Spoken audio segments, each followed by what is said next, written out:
Late that evening, April 4th, 1968, Martin Luther King was staying at a black-owned motel called the Lorraine. They were getting ready to go to Reverend Billy Kyle's house for dinner.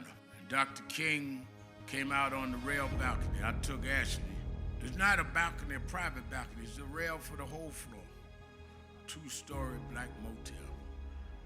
And Dr. King looked over the balcony, looked down at a saxophonist named Ben Branch. And he said, Ben was standing there with Jesse Jackson, who was the youngest member of Dr. King's staff. He said, Ben, I want you to play my song tonight. And I want you to play it real pretty.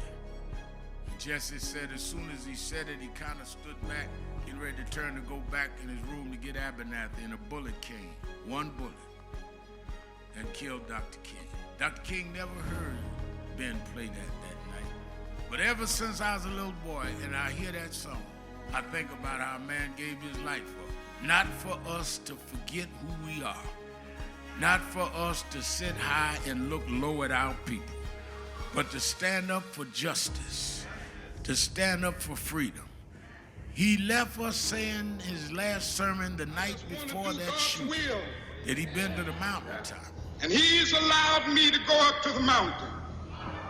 And I've looked over and I've seen the promised land. I may not get there with you, but I want you to know tonight that we as a people will get to the promised land.